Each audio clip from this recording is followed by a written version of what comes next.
Welcome. I will now call the Affordability Committee meeting to order. This meeting is being held in person and electronically in accordance with the Municipal Act. We are going to alter the order of business so that the presentation concerning Solutions Labs zoning bylaw comes before the three public meetings, as they cannot commence until 6 p.m. There is the one presentation on the agenda this evening regarding Solutions Labs zoning bylaw. I now call Michelle Banfield, Executive Director of Development Services, and Jennifer Roberts, Manager Strategic Initiatives, Policy and Analysis, to provide the presentations.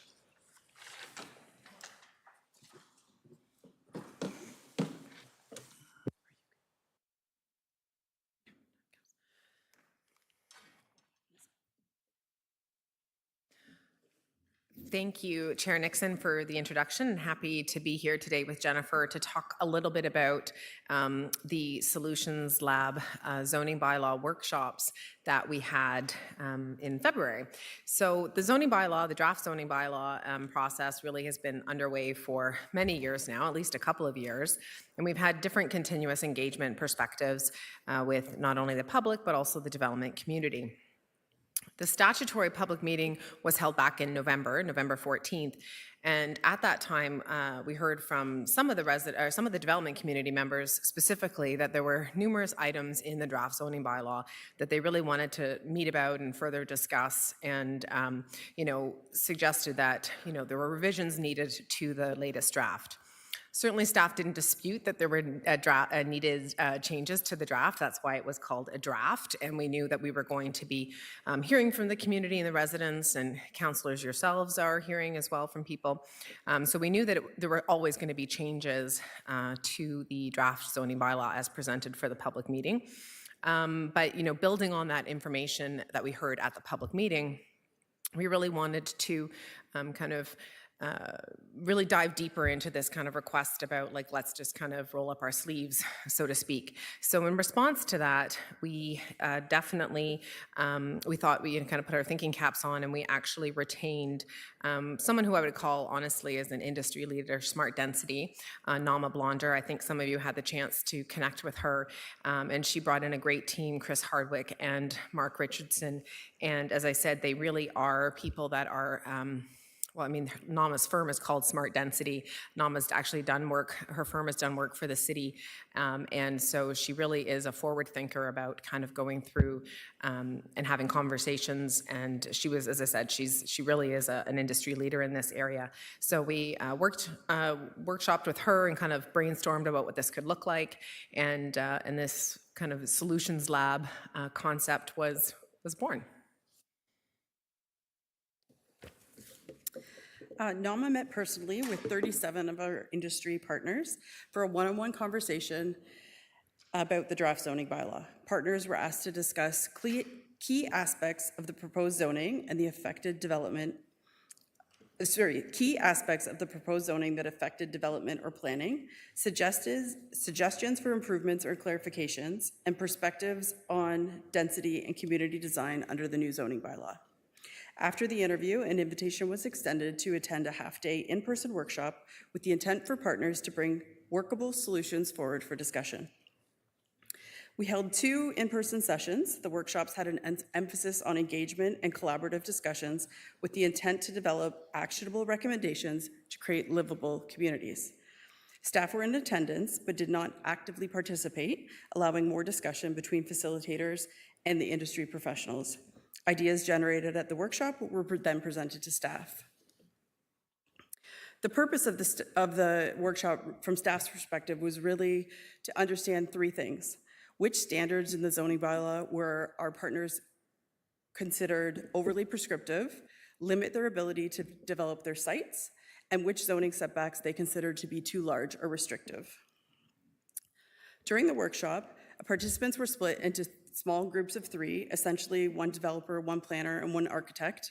They were provided a workshop package that included a list of specific zoning standards, and they were asked to identify 3 to 5 standards in the bylaw that were the biggest barriers or issues for them, suggest a rationale for the zoning standards, and provide a revision to the standard. Then present and discuss the findings to the group.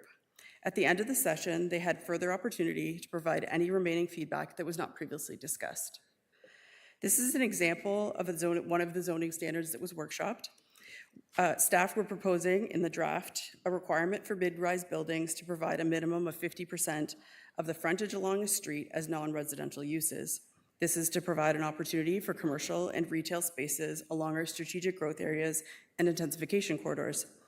Stakeholders proposed what they believed was a more appropriate 40% of the building frontage rather than the lot frontage, and staff have taken that suggestion back and tested it for the final version of the draft bylaw.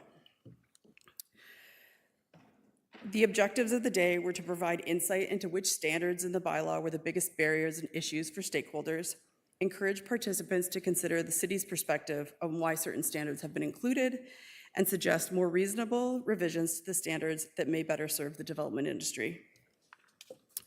Overall, what we heard is that many of the design elements in the zoning bylaw from their stakeholders' perspectives were not appropriate. Step backs, angular plane, building facing distances, and building separation. Amenity areas were too large. Landscaping and snow storage requirements were too generous and limiting. Requiring non-residential uses in all buildings fronting onto arterials or intensification corridors is unrealistic for the development community to provide, and our suggested minimum parking sizes are too large, minimum garage sizes. Electric vehicle-ready parking requirements are costly and in some cases challenging due to limitations from electrical providers. Next steps in the process is staff have reviewed and all of the feedback and ideas generated through the Solutions Lab, along with all comments received through the public consultation process, and are working to finalize the bylaw. Some of the suggestions brought forward from the stakeholders will be included in the next draft, and some will not. Many of the standards in the zoning bylaw are there to provide livable communities for residents to ensure there's on-street parking, areas for sufficient snow storage, adequate space for access to the rear yard for the addition of coach houses, driveways and garages long enough to park mid-sized vehicles, and our new garbage bins. In terms of next steps, staff intend to present the zoning bylaw to Affordability Committee and release the bylaw publicly, including white papers, red line revisions, comment matrix for the community to review. And following that, 6 to 8 weeks later, we will bring a staff report forward for council's consideration based on all of the feedback received and staff's professional opinion. And now we'd be happy to answer any questions you might have. Thanks, Jen. And I just want to say one of the things that Nama and her team did as well was they kind of workshopped the standards as well from their perspective and their business perspective and their industry perspective. And, you know, I think that was also valuable to hear. Nama's team doesn't do a lot of work in the City of Barrie, so it was good to kind of have her perspective, you know, which provisions her and her team thought were potentially a little bit wonky, if you will, and which ones, you know, she kind of understood the rationale for. So as I said, we're happy to answer questions. It's a hot topic for sure, and the feedback that we've received from all of our community members, residents, councillors, the technical advisory committees that provide us, the technical partners that provide us input, is everything that we're taking very seriously, listening to it all.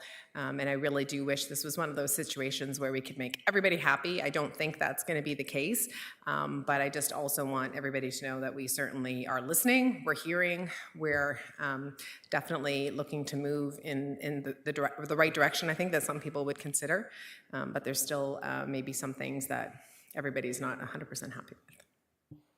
Thank you. Before I ask other members of the committee, I just also want to point out, I should have earlier, that Mayor Nuttall does send his regrets. He is out of town and will try to attend virtually for General Committee. Are there any questions from members of the committee? No? Okay. Are there any questions from members of council in attendance? Councillor Morales. Thank you, Chair Nixon. Thank you to staff for presenting this. You know, I know it's an effective presentation when there were some things that you said or showed in the PowerPoint, which I got extremely excited about, and then one that dropped my heart, the EV. So that's kind of a good outcome, right? I love that kind of approach to putting people who maybe are not used to working with each other. Some people who are more like policy staffers with developers, with architects, and putting them in the room. They're usually used to reading each other's reports, each other's data, and so that's pretty interesting, and that's a good way to move forward. My question is for the EV charging. So I actually have heard from some of the industry people that attended that one back in November, and their examples, like some of them were very micro. Like I have a client that wants to do long-term care. The people are going to be in their 80s, 90s, they can't move. Putting in this will add $800,000 of costs. We don't want it. So that was very micro. Some of it was more generic. People who are going like, okay, I could see this being being needed development, but the whole forced or the EV ready, I used to think personally that it was just the rough-in had to be ready, not the actual charging station. So essentially, an electrician could take the station, hook it up, more or less plug and play, and go from there. So I'm just wondering if you can maybe elaborate for members of council, since it was highlighted in the PowerPoints, what the feedback back was on the costs.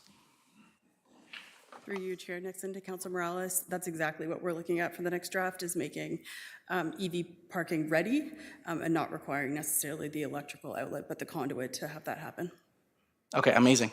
And I'll own it publicly. I thought EV ready was the conduit. And I really appreciate a member of the industry telling me, no, there's a difference between conduit ready and EV ready. So I appreciate that.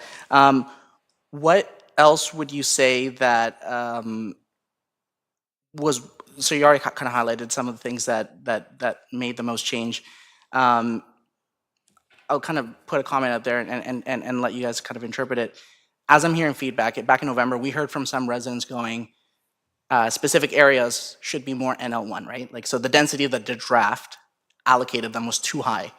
And then it's an interesting one because I actually kind of got to a different perspective through some discussions. Sometimes a higher density category than what is in the neighborhood actually kind of keeps it static in time. What I mean by that is if it's higher than it realistically would, you need a developer who can build concrete. You need somebody who can do a more complicated build. So NL1 is probably the most accessible. Most people, most homeowners, while maybe they've never built a house, they could probably hire a general contractor and do a process where they do 2 semis or they do a coach house. I think that the average person, as long as equity and financing lines up, you could probably figure out a way to hire someone to do a coach house, whereas most people can't do 6-story wood frame or higher density. So is there something to be said about, I guess, seeing the perspective that sometimes a higher order is, I guess, less attainable by the average builder of stabilized neighborhoods?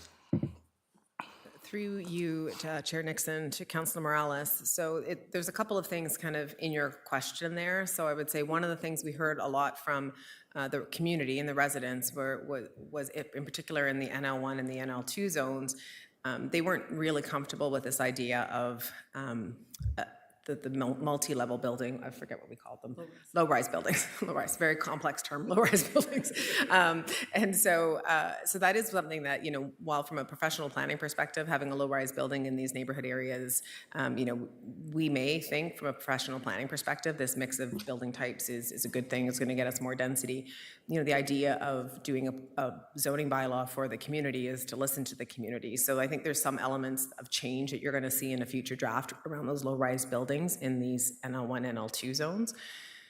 And because of that, it's because there is a lot of opportunities for density in some of the other areas of the city, like our urban growth center, along our intensification corridors, along some of our collector and arterial roads that are better suited to that higher density, whereas the local roads aren't necessarily. So I think it is a balance of, listening to the community, listening to their comments about the built form, but in the time that we're in, where we still do need to provide opportunities for intensification, it's about looking at where those best areas are.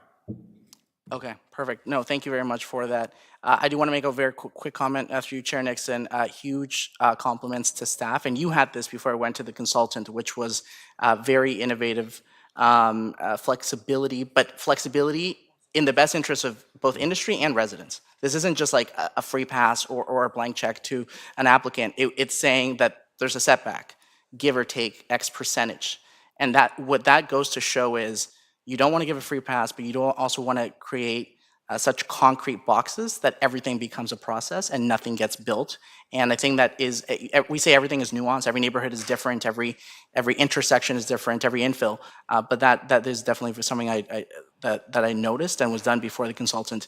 And I guess to one of the final I'm going to say a comment, I'm going to try to make a councillor laugh, and then I'm going to ask the question. I've actually come a long way with some of this, some heritage properties. I realized the difficulty with, there's lots of really nice homes, whether they're heritage or should be heritage, my mind just called them heritage-like, that are on arterial roads. And in the past, I've been steadfast in saying arterial roads are NL3 or higher. Sorry, you're in the way of progress. But then what I saw in the community is that the pushback to that was like, okay, well, just downzone everything. So, you know, the world isn't gonna do everything I envision, which is just like, nope, there's no exceptions to the rule, and the risk of that was everything gets a downzone. So is there, I guess my question, and I'm saying that publicly, so any councillors who've noticed I haven't been pro-heritage before, hold me accountable. I've come a long way, specifically for Blake Street, and some areas of Allendale.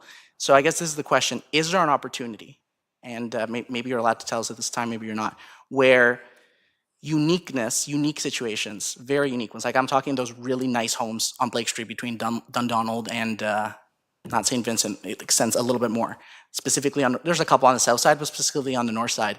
Is there an opportunity where arterial, we can respect the higher order density of arterial and the intent while still recognizing uniqueness and like maybe some of those, I'm not saying any addresses is specific, but maybe some of those properties, I know there's one on Yonge Street that would classify the same, they get NL1, while arterials, for the most part, obviously stick to NL3 and MR1. Can there be not carve-outs, can there be local recognition of unique properties while still abiding by higher density? Is that possible? Through you, Chair Nixon, to Councillor Morales, I will say that the response, the stuff that you're talking about in terms of recognizing the heritage piece and whether or not the NL3 is the zone to do that is something that we heard quite a bit about, and it is one of, if we start looking at making some of the changes that I just talked about, the low-rise building piece, most likely you're going to see that kind of dovetail into something similar to what you're talking about. Okay, perfect. Thank you. Thank you. Councillor Corser. Hi, thank you. Through you, Chair Nixon, to whoever would like to take this, Michelle, Jennifer. I don't want to jump ahead too further this evening, but we did have a lengthy conversation about the livability topic. That will be another hot topic later on this evening. When these labs and workshops were being done, was that presented in any way and discussed? Because I noticed that the overarching themes was the messaging you're receiving that snow storage requirements are too large. So I'm wondering if that information was presented at that time. Through you, Chair Nixon, to Councillor Corser. So it's, they kind of are all hand in hand in the same respect, like the discussion that we had about amenity space as well is kind of tied to that driveway length. There's a whole bunch of things. So, you know, at the workshop, we didn't necessarily say, you know, let's talk about livability. We were talking about these, and I should say, in terms of the workshop, Nama kind of picked out the most common themes after all of her interviews with everybody, her 37 interviews. You know, she was like, these are the things that 36 out of 37 people have mentioned, right? And so they do go hand in hand, but I think it's kind of one of those things where, you know, anytime anything, and I talked a little bit about it, the garbage cart conversation last week, anytime anything has to be a little bit bigger, whether it's a snow storage area, a swim pond, anything that has to be a little bit bigger that takes up more land is going to impact affordability. Like it's pure economics. It's about kind of weighing out those, balancing out, I guess you will, you know, which elements can there be a little bit more wiggle room on and which ones really and truly impact everybody's day-to-day lives. So it wasn't, the livability staff report and everything wasn't done at the same time as the zoning workshop, but they are part and parcel. Thank you. Bigger conversations later this evening. Thank you. Councillor Harvey. Yeah, thank you, Chair Nixon. Through you to staff. Just with the winter storage side of it, obviously the study and report were done probably a little bit before we had some of the large volumes of snow that we had this year. And I guess the one area that I would highlight would be one of the newest subdivisions in my ward would be Andine Lane, for instance, where the boulevards are extremely small in comparison to most of the rest of my ward. And obviously additional snow removal had to be implemented in that particular subdivision due to the volume of snow and just nowhere else to put it, which obviously adds a cost to our snow removal this particular year. So keeping that in mind moving forward too, was that taken into consideration? Because when I've seen the applications come forward, I didn't think that what was being asked for snow storage areas was excessive by any means. And obviously we want to balance it with affordability, but we also have to keep in mind that we don't want to also put an additional burden onto the city, which in turn, you're going to have to increase your property taxes anyway to offset the additional costs for snow removal. Through you, Chair Nixon, to Councillor Harvey. So I think the piece is snow removal is definitely one piece of it, but there are definitely other aspects of it, and I think that's what obviously the report later this evening kind of outlined. There's more than just the snow removal piece, and I would agree with you in the sense that if you actually are looking at application by application or even zoning standard by zoning standard, in and of themselves, there's actually not an issue with it. Like, it actually seems to be okay. It seems to be reasonable. What we're finding in some of the situations, it's the combination of all of them at once in one area or condensed area.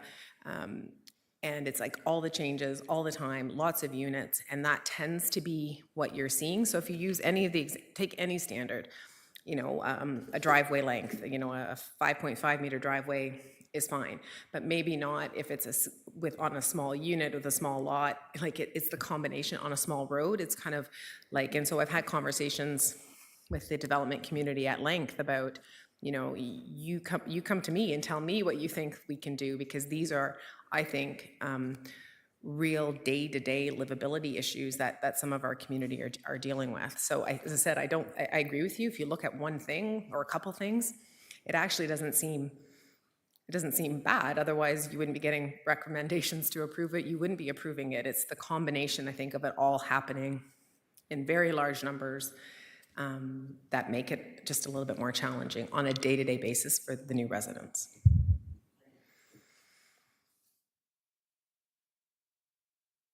Councillor Riedma. Thank you, Chair Nixon. And I think Councillor Morales may have touched on this, but I wanted to follow up a little bit more. The thing that we heard the most about was the as-of-right zoning of 4 stories in the neighborhoods.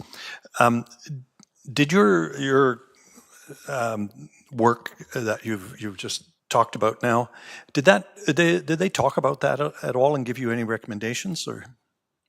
Through you, Chair Nixon, to Councillor Riedma, to be honest, maybe as the company name might let you suggest, it's smart density. So quite frankly, in their case, their position is 3-4 stories, fill your boots, like you should be doing them everywhere kind of thing. So no, we didn't actually spend a lot of time on that with smart density because, as I said, they just were like, this is exactly 100% what you should be doing.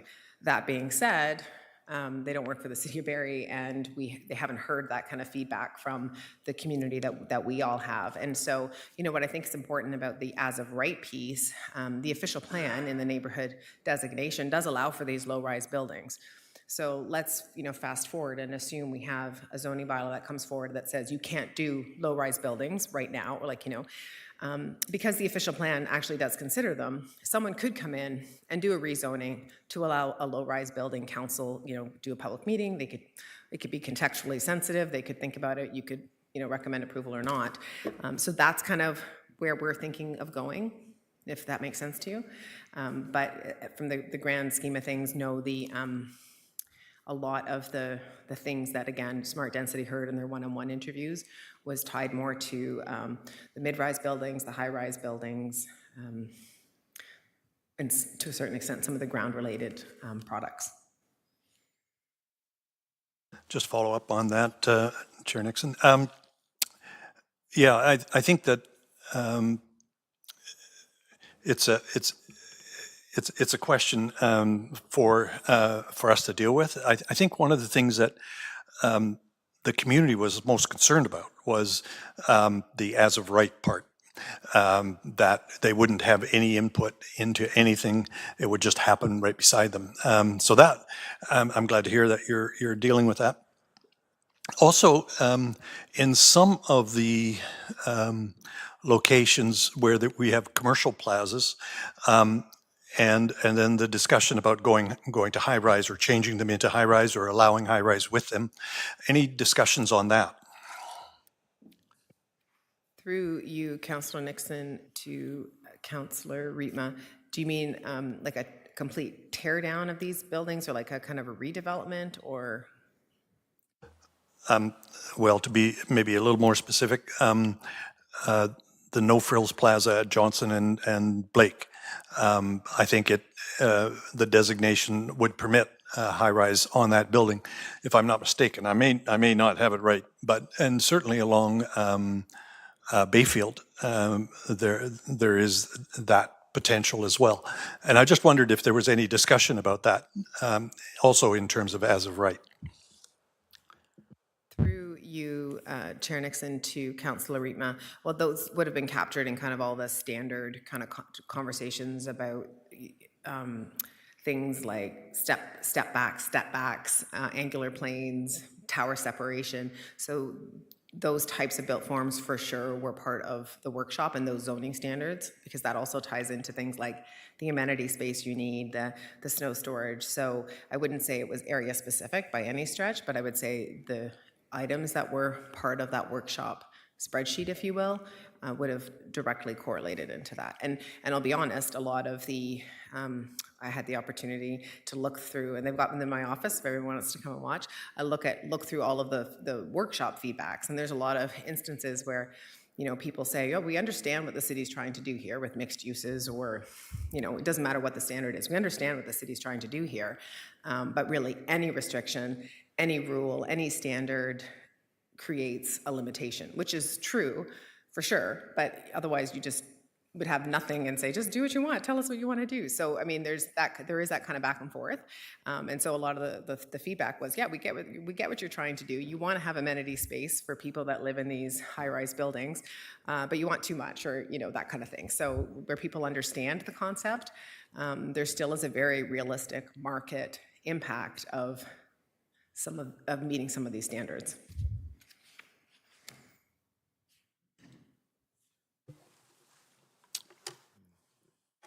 Seeing no others. Thank you both for your presentation, and thank you for the hard work that went into putting it together, and the hard work that continues as we go through this challenging process.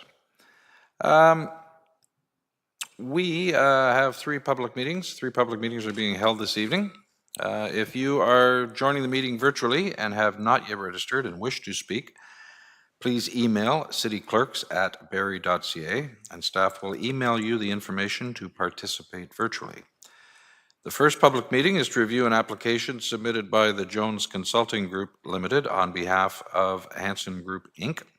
for an amendment to the zoning bylaw to permit a residential and commercial development. The subject lands are municipally known as 830, 864, and 912 Lockhart Road. Second public meeting is to review an application submitted by Solarch on behalf of 1320938 Ontario Limited for an amendment to the official plan and zoning bylaw to permit the conversion of an existing building to a used car dealership. The subject lands are municipally known as 112 King Street, formerly 1 Hollyholm Farm Road. The third public meeting is to review an application by MHBC Planning Limited on behalf of Sandy Creek Estates, Inc. for an amendment to the zoning bylaw to permit 328 residential units and a draft plan of subdivision. Subject lands are municipally known as 989 Mapleview Drive East, Phase 2. Members of committee will be listening to the presentations and comments received during the public meetings, but will not be making comments or debating the items tonight. Committee members will have an opportunity to provide comments when the staff reports are considered by general committee at a later date. Interested persons wishing notification of the staff reports can sign the notification form at the back of the council chambers or by email at cityclerks.ca. Michelle Banfield, Executive Director of Development Services, would you please confirm that the notifications were conducted in accordance with the Planning Act for tonight's public meetings? Yes, Chair Nixon, they were. Thank you. I will now call upon Ray Duhamel of the Jones Consulting Group Limited to provide the presentation concerning the zoning bylaw amendment application 830, 864, 894, and 912 Lockhart Road. Good evening. Thank you, Mr. Chairman, members of committee and council and staff and the public. My name is Ray Duhamel with the Jones Consulting Group, and I'm presenting this evening on behalf of Christon Construction, Pratt Development, and the Hanson Group. Okay.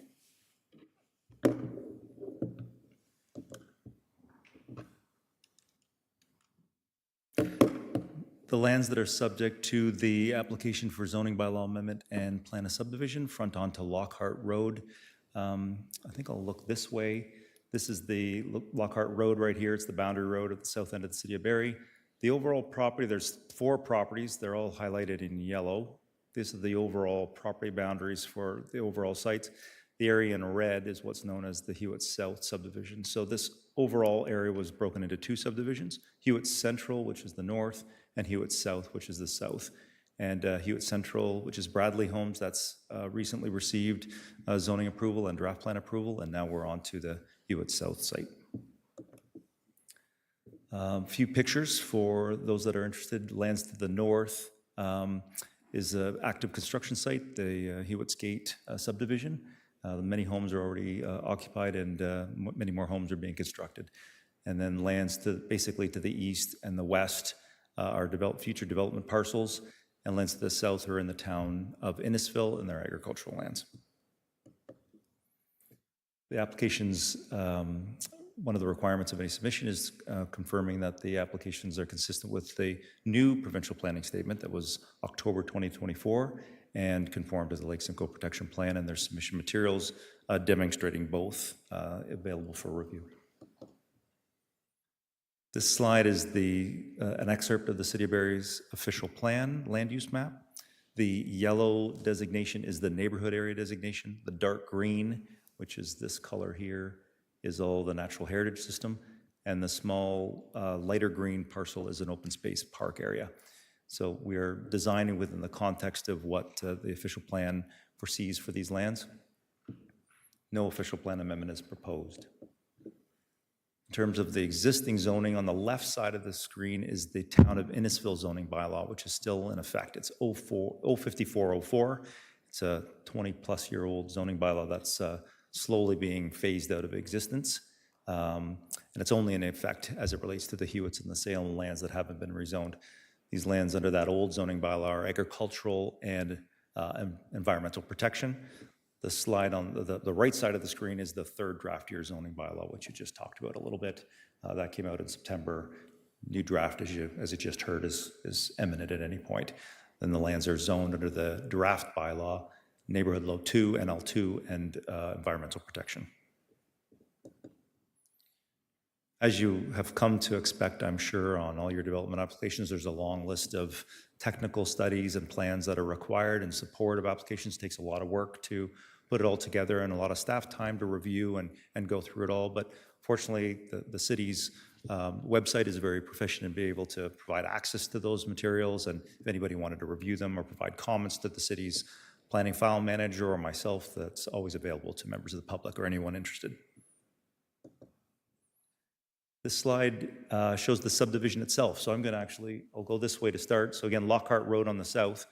We had to design around a number of constraints on this site. So the first is the alignment of Terry Fox, which snakes its way all the way up to Mapleview Drive and then all the way up to Big Bay Point Road, and Prince William Way, which extends all the way up past the Maple Ridge School and of course north past on the north side of Mapleview Drive.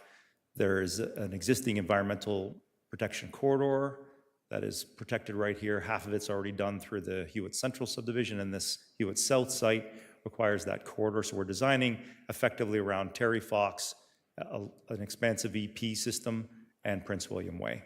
And so what the site overall includes is 3 different medium density blocks, a large block along Lake Lockhart Road, and then 2 smaller blocks here, and for everyone's benefit on that side. So that's this large medium density block here and 2 smaller blocks there.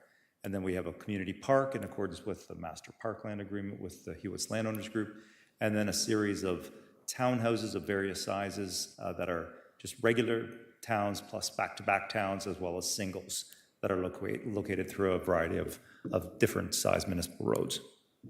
Overall, the plan envisions just under 1,200 units, 52 singles, 95 regular street towns, 90 back-to-back towns, and then the big number is the 950 medium density units. And then there's a park that's half a hectare. Actually, I didn't mention it. There's a commercial block at the corner of Terry Fox and Lockhart. Again, over on this side, it's right here. And as well as a stormwater management pond, which is a large pond on the west side of Prince William Way. So here it is right here on both screens for you. This is a pedestrian circulation plan, another one of the submission requirements for an application for subdivision like this.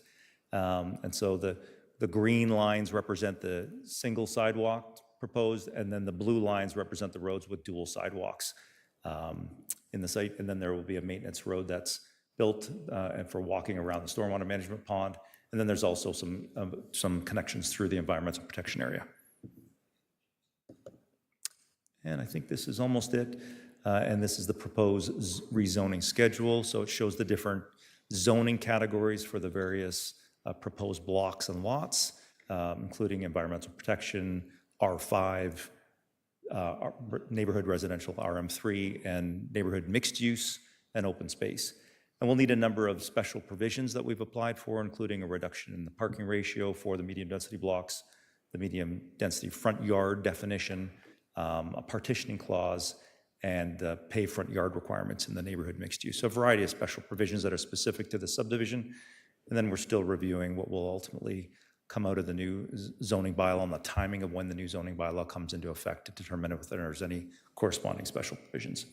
And I think that's, last but not least, here's some illustrations of the built form that, the ground-oriented built form that is proposed throughout the subdivision. So townhouse product type examples on the left side of the screen, and single detached with dual car garage or single car garages on the right side of the screen.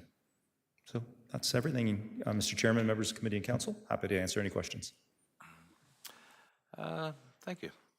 I will now call upon Tyler Butler, planner from the Development Services Department, to provide an update on the status of the application. Mr. Butler. Good evening, Chair Nixon and members of the Affordability Committee, and thank you to Ray DeHamel from Jones Consulting for the lovely presentation. In addition to that, a memorandum was provided to the committee tonight to describe the application, and here is an update regarding the status of the applications and the primary land use matters being considered at time by the staff. The application proposes to rezone the subject lands from agricultural, environmental protection, rural residential in the former town of Innisfil zoning bylaw to neighborhood residential multiple, neighborhood residential multiple with special provisions, neighborhood mixed use with special provisions, environmental protection, and open space areas to accommodate parks. And of course, in accordance with the City of Barrie's current zoning bylaw. So the purpose of that zoning bylaw amendment application is to facilitate the future development of the residential subdivision that proposes 1,187 residential units. The breakdown of that, as you've seen, is 52 single detached homes, 185 townhomes, and 950 apartment dwelling units, and of course associated areas for stormwater management, environmental protection, and open space. A neighborhood meeting was not held for this proposed development, as all lands located within 240 meters of the subject property have either received draft plan approval or are in the process of obtaining approvals and registrations. The surrounding property owners are also party to the same Hewitt secondary plan landowners group and are aware of the project. Currently, the matters being reviewed by staff are compliance with the provincial policy in the city's official plan and zoning bylaw, justification and the appropriateness of the requested special provisions, site servicing, grading, stormwater stormwater management as it relates to conformity with city standards, an understanding of the functionality of the site as proposed, including but not limited to landscaping, amenities, pedestrian connectivity, safety and vehicular circulation, protection of the natural heritage system and associated features on site, and compatibility and consistency of the proposed development with the existing approvals and anticipated development in the area. Staff are going to continue to work with the applicant and members of the public to address any feedback received through the public consultation process, as well as those comments raised through the technical analysis of the application by staff and agency partners. All comments received during that technical review process will be provided, that were provided tonight at the public meeting, will be included and addressed in the planning staff report targeted to be brought forward for general committee's consideration in the second quarter of 2025. If approved, the associated draft plan of subdivision will be considered by staff through the delegated approval process. And of course, the submission material and key dates associated with the applications are available for viewing online on the city's proposed developments webpage under Ward 10. And of course, alternatively, you can contact me directly. Thank you. Thank you. And Madam Clerk, can I confirm there are no members of the public signed in virtually? Chair Nixon, there is no registered speakers online for any of the 3 public meetings. Okay. Do we have anyone in the chamber? No, I don't believe so. Okay.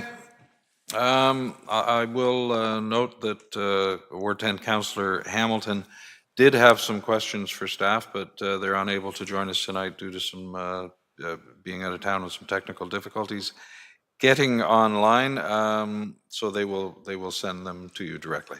Yes, just wanted to note that. If anyone has any further written comments, you can submit them to Tyler Butler in the Development Services Department at tyler.butler@barrie.ca. We'll now move to the second public meeting. I will now call upon Jonathan Benskowski of Soul Arch to provide the presentation concerning the official plan and zoning bylaw amendment application. 112 King Street, formerly 1 Hollyholm Farm Road. Good evening, Affordability Committee. Good evening, Mr. Chair. The proposal before you today is for both a zoning bylaw amendment as well as an official plan amendment. The amendment is required to facilitate the conversion of the subject lands to permit a light industrial use with essentially 30% of the building being automotive sales. In terms of the zoning bylaw amendment, it would essentially be a site-specific, again, to permit the light sales of used cars on the property. The building as we see today, for context on the left is, the picture on the left, the bottom left is a subject site. It is highlighted with a Google pin drop. There's essentially 4 trucks that were on the site. This was a purpose-built building back in 2018. We believe it was for the storage of trucks, washing of buses and things like that. The business didn't survive COVID. The proposal before you today does not propose to alter at all the building at all. That's on the right. There is no changes at all proposed as per the application before you today. Again, the required work is no alteration. The only change we would see on the building itself is a sign, again, advertising GTR auto sales. As we see in the top left, that would be it. That faces Hollyholm itself. The site improvements that were discussed with staff, essentially we're adding some landscaping to the property, that's it. Just adding some native deciduous trees, some native drought-tolerant shrubs and perennials, as well as tall native grasses. Aside from that, the overhead doors will remain, the color, the stucco will remain the same. There's really no change to the building at all. In my opinion, it's a fairly straightforward application. I'm happy to answer any questions if the committee has any. Thank you. I will now call upon Rachel Mulholland, planner from the Development Services Department, to provide an update on the status of the application.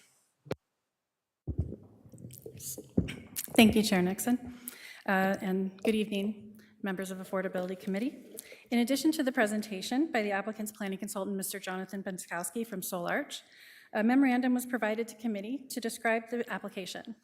And the purpose of the official plan and zoning bylaw amendments is to facilitate the conversion of an existing building on the property to an automotive sales and leasing establishment. As Mr. Jonathan Bukowski said, there are no changes proposed to the building or the site. Here is an update regarding the status of the application, comments received from the public, and the primary planning and land use matters being considered by staff at this time as part of the technical review process. A neighborhood meeting for this application was held virtually on August 8th, 2024, with approximately 6 participants, including the ward councillor. One resident inquired as to whether a new use would alter current permitted uses, and staff confirmed that the existing permitted uses would remain unchanged. No other comments or concerns were raised at the meeting. Staff are currently reviewing the application for compliance with the provincial planning policy and the city's official plan, efficient use of land and resources that optimize the use of existing services and infrastructure, compatibility with surrounding land uses, including anticipated development in the area, impacts that the development may have on traffic operations in the area, and compliance with city standards. A detailed analysis of these considerations will be provided when a staff report is brought forward for general committee's consideration. Staff will continue to work with the applicant to address the feedback received through the public consultation process, as well as comments raised through the analysis of these applications by technical staff and agency partners. A staff report providing a recommendation to General Committee on the proposed zoning bylaw amendment application is anticipated to be brought forward in the second quarter of 2025.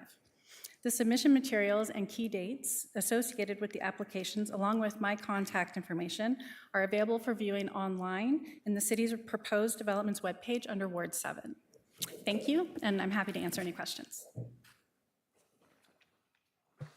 Thank you. As I do not believe we have any members of the public virtually or in person, I will now ask Ward 7 Councillor Harvey, do you have any questions of clarification? Yeah, thank you, Chair Nixon. Through you to staff, I have zero concerns about this proposal. Even the one resident that joined us that one day literally had that one question. Given the fact that there's a lot of automotive sales and service facilities in this immediate area, I'm just kind of curious why this came to Affordability Committee opposed to possibly going to the Committee of Adjustments, which would have probably expedited the process since there's going to be zero changes other than it seems like a outside sign, because this was operated as a bus line for a few years. And I know there were some other heavy trucks from time to time that I would notice there, but I'm just kind of curious why it came to us opposed to a Committee of Adjustments. Through you, Councillor Nixon, to Councillor Harvey, it's because we typically wouldn't add a land use to a property through Committee of Adjustment. It's used more for the zoning and building standards, so you'll reduce setbacks, building height, there's all sorts of things that you can do with a minor variance, but you typically wouldn't add a land use to it through. And that's sometimes why we get asked this question when you have like a semi-detached dwelling unit, and why does it have to do a rezoning? It's because it's essentially the way it's set up. You really don't add uses through a minor variance.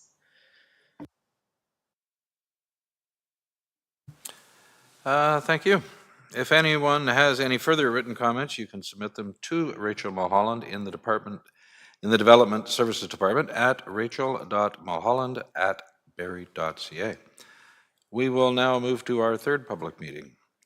I will now call on Corey Chisholm of MHBC Planning Limited and Jonathan Reimer of WMI to provide the presentation concerning the zoning bylaw amendment application and a draft plan of subdivision for 989 Mapleview Drive East, Phase 2. Good evening, members of committee, city staff, and any members of the public in attendance. My name's Corey Chisholm. I'm a partner and registered professional planner with MHBC Planning here in our Barrie office. As mentioned, I'm also joined by Jonathan Reimer, our client's civil engineering consultant with WMI Engineering, also here in Barrie, just in case there's any engineering related questions following the presentation. I am here before you this evening on behalf of our client, the owner of the subject lands, Sandy Creek Estates Limited, and the developer, Crystal Homes. Just to orient the committee and members of the public, the site, similar to the public meeting you heard earlier this evening, is also located in the Hewitt's secondary plan area, and the site sits just south of Mapleview Drive East. Zooming in a bit, and here you can see on the aerial, the total land holding today, which is outlined in black, is 20 hectares, or just under 50 acres in size. The site, which is subject to the applications before you this evening, is outlined in red. It's obviously a bit smaller, 13.5 hectares and just over 33 acres. It is pointed out these lands are referred to as Sandy Creek Estates Phase 2. They did have a Phase 1 development, which is just north of the area outlined in red, closer to Mapleview Drive. Just a bit of background. There are active planning applications on the Phase 1 lands to implement a mixed-use townhouse development.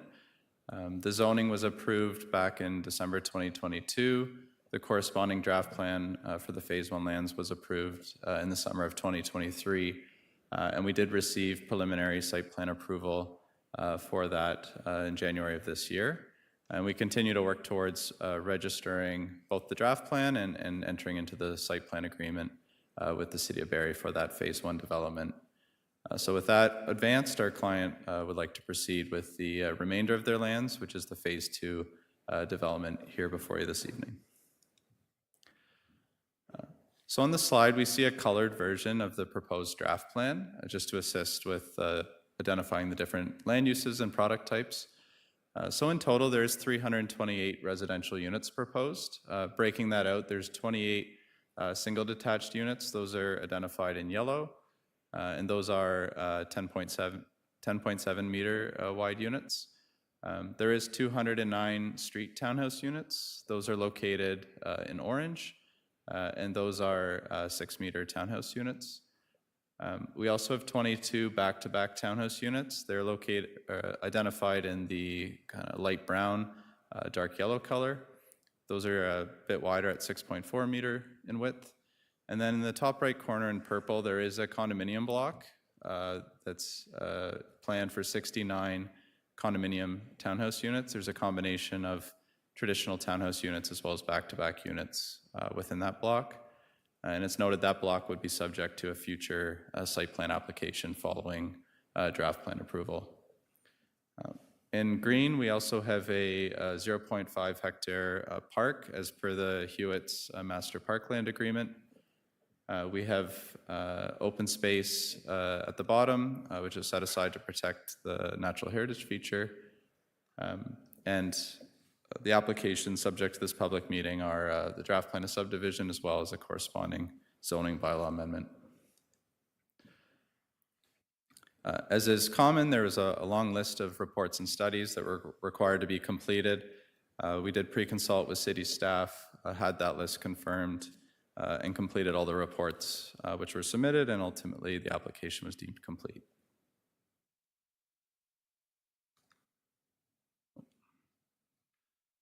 So here's the City of Barrie official plan schedule. The lands are designated in yellow, primarily in the neighborhood area. We do have green space identified where the natural heritage feature is at the bottom. And we do have the park space identified as green space, again at the northwest corner of Terry Fox and Fagan Boulevard. This is the just the draft plan drawing, so again, black and white version. Don't think I need to go through this further, having gone through the colored version. So there is a corresponding proposed zoning bylaw amendment, and we are predominantly proposing to go to the standard zones that have been used throughout the secondary plan areas, those being the RM3 zone and the R5 zone.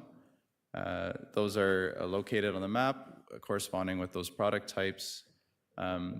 Also, the park block will be zoned open space, and the natural heritage area will be zoned environmental protection. There is a few site-specific zone provisions that are proposed. So as it relates to the most of the ground-oriented units, the street townhouse singles and the back-to-backs, we are proposing a reduction in the minimum parking required from 1.5 space per unit down to 1 space per unit. That does align with the current draft of the city's new zoning bylaw.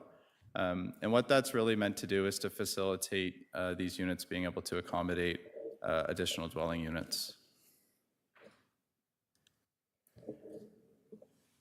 There's a few more site-specific provisions proposed as it relates to the condominium block.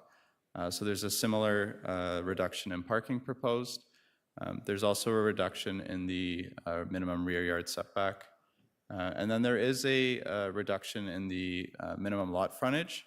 As the block is intended to be developed as planned condominium, there won't be individual lots within it. So we are exempting ourselves from that minimum lot frontage requirement, understanding the proposed units will be a minimum of 5.9 meters per unit.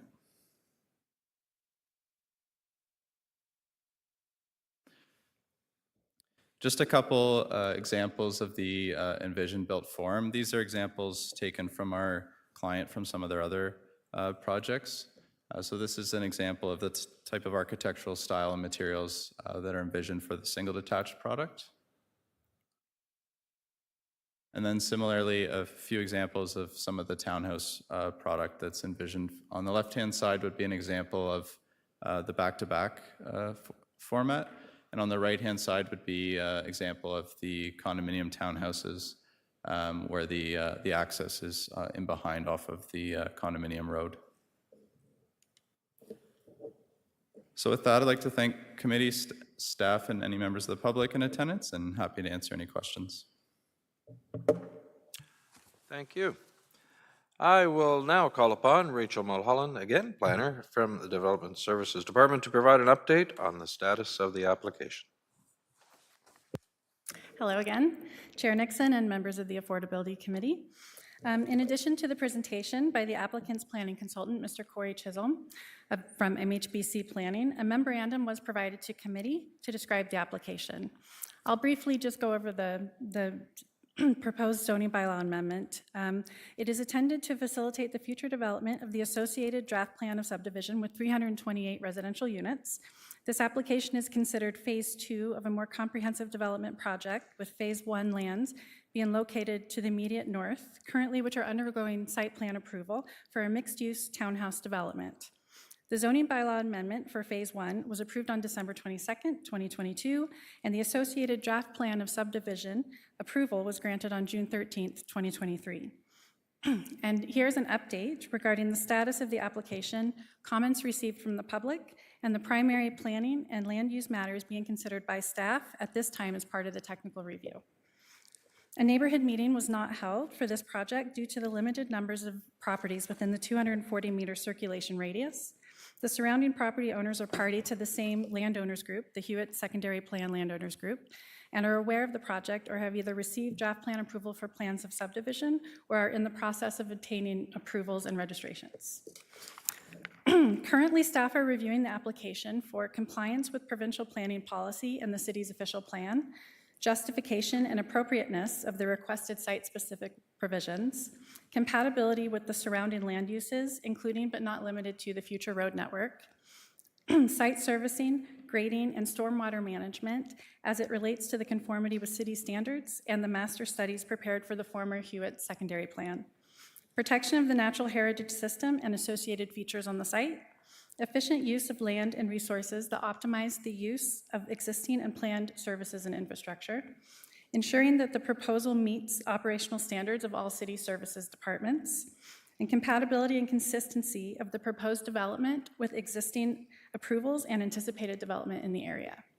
A detailed analysis of these considerations and site-specific zoning provisions will be provided when a staff report is brought forward for general committee's consideration. Staff will continue to work with the applicant to address the feedback received through the public consultation process, as well as comments raised through the analysis of these applications by technical staff and our agency partners. A staff report providing a recommendation to General Committee on a proposed zoning bylaw amendment application is anticipated to be brought forward to General Committee later in 2025. If approved, the associated draft plan of subdivision will be considered by staff through the delegated approval process. The submission materials and key dates associated with the applications, along with my contact information, are available for viewing online on the city's proposed developments webpage under Ward 10. Thank you, and I'm happy to answer any questions. Thank you. Again, I do not believe there are any members of the public in the audience or registered virtually. I will note again that Ward 10 Councillor Hamilton did have questions regarding this presentation as well, but we'll be sending them directly to staff. If anyone has any further written comments, you can submit them to Rachel Mulholland in the Development Services Department at rachel.mulholland@barrie.ca. We have one referred matter this evening. 5.1, motion 25-G-020, referred by General Committee on January 22nd, 2025. Memorandum from Michelle Banfield, RPP, Executive Director of Development Services, regarding the CHIA/MZO update for 175 199 S Road and 50 Wood Street. Hold, please. Held. Okay.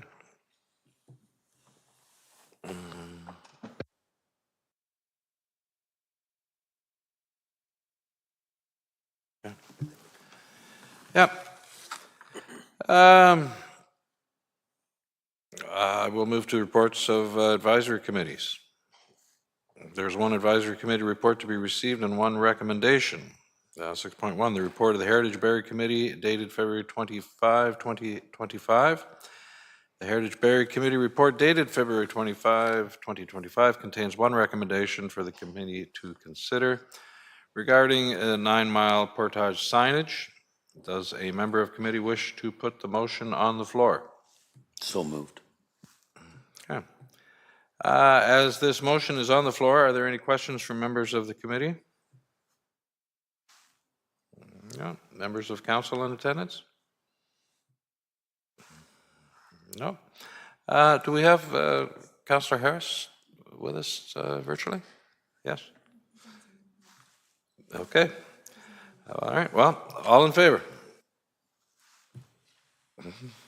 Carried.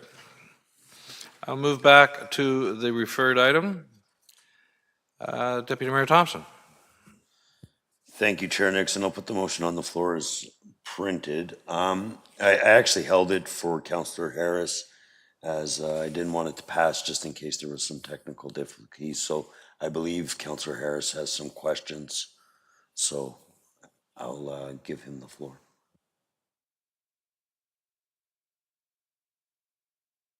Deputy Mayor Thompson, and thank you, Chair Nixon.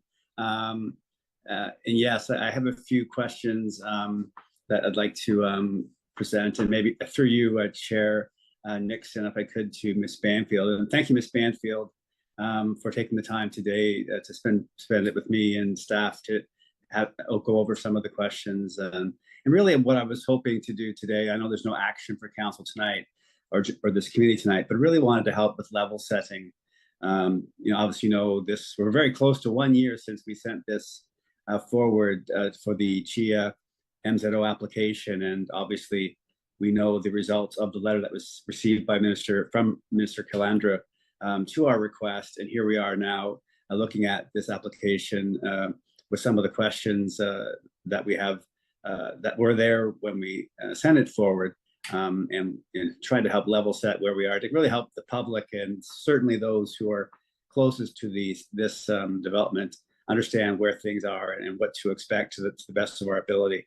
And I know this is one of those properties where it is in Ward 8 and certainly there's interest by the local neighborhood as well, primarily, but it's also a really important city location where many people have a stake and certainly also a very historical site. So there's lots of interest in this site. So I'm sure there's many in the city who are interested in hearing kind of where this is at, a year later from having moved this forward to the province. So thank you for allowing that long introduction. I was wondering, Ms. Banfield, maybe just on a broader sense, if you could really update all of us as to where this application is at and what the public can expect moving forward with where we are today. Through you, Chair Nixon, to Councillor Harris. So since the news of the MZO not being approved has been digested by not only the city but also the applicant, city staff have had many meetings with not only the applicant but also both of the school boards, as those were some of the key issues that that needed to be resolved to move forward. So, you know, if the members of the public are looking at the website, they're still going to see the CHIA application. So that's what still is on the website. But I can tell you from the conversations we've had, the applicant really is looking to bring forward a new revised concept plan.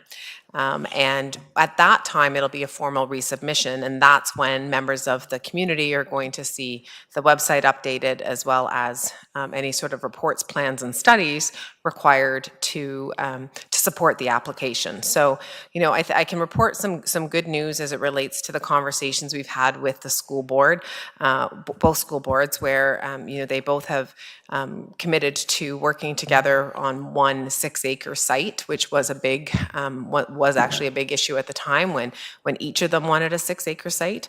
So that is great. That's great progress to report, and it's just a matter of, you know, kind of integrating one school block into the proposal and sort of whatever changes that may come with that. So we do expect, as I said, a formal resubmission. We don't have that date yet, but as soon as we do, we will make sure that the website's updated, and we'll for sure let council and the community members that have been involved in this project all along, the ones we have the contact information for, we'll make sure that they're aware of that as well. Great, thank you. And I think it's important to note there is no complete redesign that's been submitted to us. We don't have that as of yet, and just wanted, but also I believe also there's a sense that there's information that it will be reduced in density. I think that's fair, that we can, that's been shared, that this is, again, through you, Chair Nixon, to Ms. Banfield, that there's indication that they are reducing the total number of units for the next submission. Through you, Chair Nixon, to Councillor Harris. So certainly the high-level revised plan, if you will, that was presented to staff, and staff did, you know, a very small technical review, because ultimately it's about what would be needed to support the proposal. So I can share with you that number of units has reduced from I think it was 4,050 units to around 3,200, like 31 and change, if you will. What remains consistent, though, is the school block, the curling club block, a mix of townhouse types, as well as some tower buildings. And the tower buildings, since the CHIA MZO / request, were around that 40-story mark, and that has not changed. There still doesn't mean not all of the buildings are proposed at 40 stories, but there still is a 40-story component to the proposal. Good, thank you. And maybe one more follow-up, Chair Nixon. Thank you, Ms. Banfield. And I think also in the minister's letter, there was a note that obviously with the school board being one of the issues to note, but also there was concerns related to environmental, archaeological, and transportation. I'm assuming that related largely to traffic volumes. And those still require assessments and work to be done. There's still work to be done. Those people can expect that those items will be addressed. I'm sure that's stating the obvious, but I wanted to be sure that was noted for people who are listening. Through your Chair Nixon, to Councillor Harris, absolutely. The minister's letter did flag a few key issues, as you've just listed, and when Barrie staff asked the ministry staff for a little bit more information on the context of those. Essentially, the feedback that we received was there just wasn't necessarily enough information. It wasn't that there was necessarily a problem with transportation, school boards, archaeological contamination, those sorts of things. It wasn't necessarily there was a problem. It was that there just wasn't enough information. And so it probably comes as no surprise to people if it wasn't enough information for the province, it's unlikely going to be enough information for us. And so that's really where we're trying to streamline what is actually needed. Certainly the applicant, like all of our applicants, are looking to move forward, but there still is lots of justification and supporting documents that are required to do that. And that's like every other application in the City of Barrie. Great, thank you. And Chair Nixon, I do have one more question, and thank you again. With relation to the process, and you may have highlighted it, if I missed it, I apologize. What residents can expect with a resubmission, there's not a new public meeting, but there is, for those who have signed on as an interested party, they will be getting updates and opportunities to see where this process is going. Is that correct? Or maybe you can say that better than I can. Thank you. Through you, Chair Nixon, to Councillor Harris, absolutely. In terms of like the Statutory Planning Act requirements for this project, there has been a statutory public meeting. As Council knows, sometimes the proposals that go to the public meeting do evolve and change over time. So at this point, there isn't an expectation or a need to have a second public meeting. But as I said before, once the resubmission is submitted, all the website materials will be updated, and city staff are always able to, ready, willing, and able to meet with residents or answer their emails and respond to questions that they may have. And then, like everything, any sort of staff recommendation goes to General Committee and Council, and there's lots of ability for people to speak to Council at that point. But city staff are always available, and even though we haven't had a resubmission, we certainly have had contacts in the last, few months with some of those interested parties and those residents, and we will absolutely keep them up to date when there's something to share. I can attest to that, and thank you very much for your willingness to respond to residents when they make inquiries of you. So thank you very much. And those are my questions, Chair Nixon. Thank you. Okay. Are there any other questions from members of the committee? Deputy Mayor Thompson. Thank you, Chair Nixon. Maybe just a question of clarity. This property has not been rezoned yet, correct? Through you, Chair Nixon, to the Deputy Mayor. So it actually was rezoned through a city-initiated rezoning many years ago to a mixed-use zone. The owner at the time, this property's had many owners in recent memory. The owner at the time appealed that, and so there actually is a long-standing OLT appeal on that mixed-use zoning. So it has been rezoned, but because they did an appeal, it's that mixed-use zone that the previous council approved isn't in effect yet. But it has, to a certain extent, been rezoned. At this point, though, this applicant is looking to rezone it for different heights and densities than what the city-initiated amendment did. So some of the things that we're waiting on to move this along, a new submission and stuff, could the property not be rezoned waiting on those reports like traffic studies and serviceability and stuff like that? So they would fall under site plan approval. Is that not the way it works? Through you, Chair Nixon, to the Deputy Mayor. So ultimately, if we're looking to, we absolutely can rezone some aspects of many properties, and we can do holding zones, and there's many ways that we can incrementally consider approvals. What's a bit tricky in this instance, and there would be for sure subsequent approvals required, a draft plan of subdivision, and then any of the blocks on the subdivision would be developed through site plan. So there 100% is future approvals required. What's a bit tricky about just kind of saying, let's just rezone it, is that as soon as you rezone it, we do need to make sure that the proposal will work. So to rezone it and not actually know if the road network can support the traffic is a bit premature. And to rezone it without showing that the stormwater management can work is a bit premature. So we absolutely, there's many examples where the city staff have brought reports saying we know the land use is okay and we can work out some other elements in the future. But some of these things I'm talking about are really the kind of the price of admission, if you will. Like they're kind of like the the most basic elements that you need to have figured out before you'd want to bring a rezoning forward. Thank you for that. And the reason why I was looking at the proposed third draft of the zoning bylaw, like, so we're actually proposing this to be zoned high density. So we were planning on rezoning it ourselves without a traffic study. So like through the mapping of what I'm looking at, right? So I was just, that's why I was curious. Like, I understand that all the other studies need to be completed and stuff, but I just, to Councillor Harris's point, like, this is such a long process. Like, and look, it's no fault of staff, and we went a direction thinking that we would, speed up the process, or not so much speed up the process. I think that's the wrong terminology, but it was to get all parties at the table to get answers so people could move forward.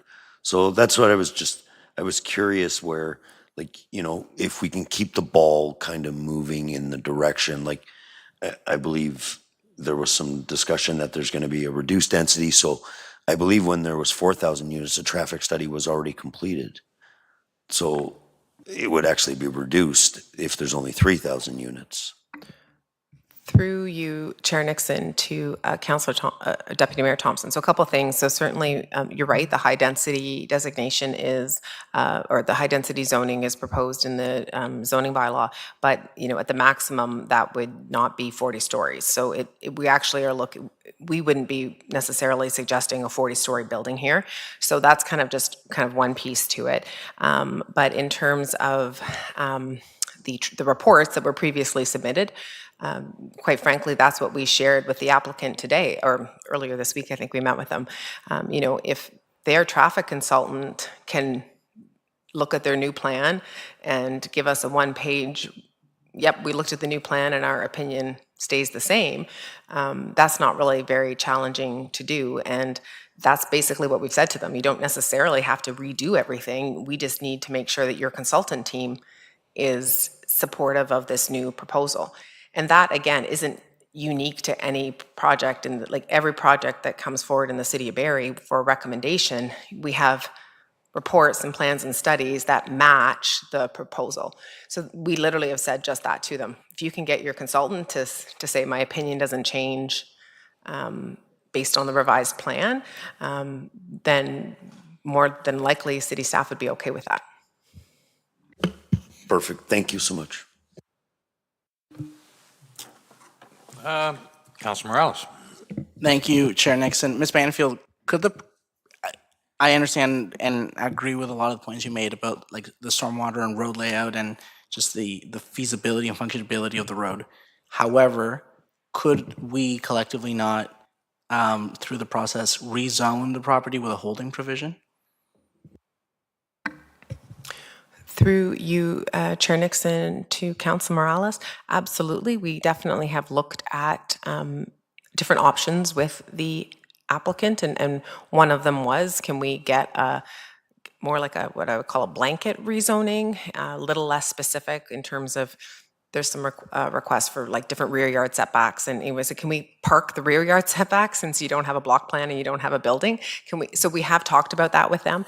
From their perspective, they're basically taking all of the feedback and all of the information, and that's where we expect them to come back with that resubmission. So they still, I don't think, have processed exactly the path that they want to go forward with in terms of what their resubmission looks like, but doing something a little bit more like a blanket zoning, similar to how we did with the surplus lands that council did for the city-owned surplus lands, where we got a zoning so far, and then now we're going to be dealing with site plans and stuff as the projects come in.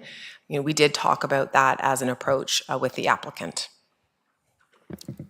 So just to see if I understood that correctly, at this point, the possibility of rezoning with the holding provisions or blanket or whatever you call it has been discussed, but because you haven't received a resubmission, you don't have any formal indication from the applicant as to whether they like it and are going to start that process, take advantage of that process, utilize that process or not, correct?